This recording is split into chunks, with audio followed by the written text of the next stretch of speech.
పెళ్లి చేసుకోవడం అవసరమా కాదా అనేది పూర్తిగా ఒక వ్యక్తి యొక్క వ్యక్తిగత ప్రాధాన్యతలు, జీవిత లక్ష్యాలు మరియు ఆలోచనలపై ఆధారపడి ఉంటుంది. సమాజంలో దీనిపై భిన్నమైన అభిప్రాయాలు ఉన్నాయి. కొందరికి ఇది జీవితంలో అత్యంత ముఖ్యమైన ఘట్టమైతే, మరికొందరికి ఇది కేవలం ఒక ఎంపిక మాత్రమే.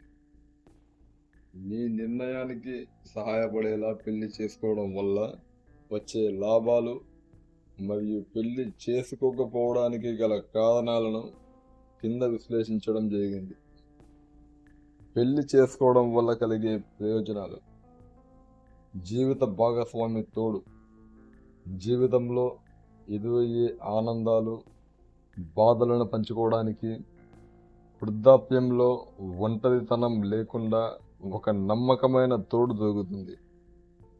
భావోద్వేగ మద్దతు, కష్ట సమయాల్లో మానసిక ధైర్యాన్ని ఇచ్చేందుకు మనల్ని అర్థం చేసుకునే ఒక వ్యక్తి పక్కన ఉండడం పెద్ద బలం.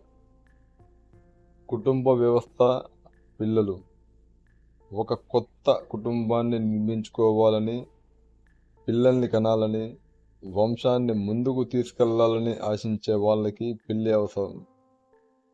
సామాజిక మరియు ఆర్థిక భద్రత, సమాజంలో ఒక గుర్తింపు లభిస్తుంది. అలాగే ఇద్దరు కలిసి సంపాదించడం వల్ల ఆర్థికంగా ఒకరికొకరు అండగా నిలబడవచ్చు. పెళ్లి చేసుకోకపోవడానికి గల కారణాలు: వ్యక్తిగత స్వేచ్ఛ, ఫ్రీడమ్, పెళ్లి వల్ల వచ్చే బాధ్యతలు లేకుండా తమకు నచ్చినట్టు జీవించాలని, కెరీర్ లేదా వ్యక్తిగత ఆసక్తులపైనే పూర్తిగా దృష్టి పెట్టాలని కొందరు భావిస్తారు.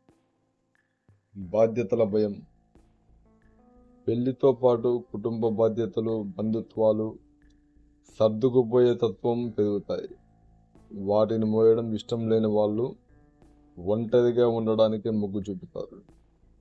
ఆర్థిక స్వాతంత్రం, ఈ రోజుల్లో మహిళలు, పురుషులు ఇద్దరు ఆర్థికంగా స్వతంత్రులుగా ఉంటున్నారు.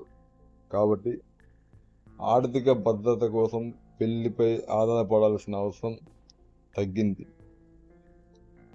సరిపడే భాగస్వామి దొరక్కపోవడం, తమ మనస్తత్వానికి, ఆలోచనలకు సరిపోయే సరైన వ్యక్తి దొరకనప్పుడు బలవంతంగా పెళ్లి చేసుకుని ఇబ్బంది పడడం కంటే ఒంటరిగా ఉండడమే మేలని చాలామంది భావిస్తారు.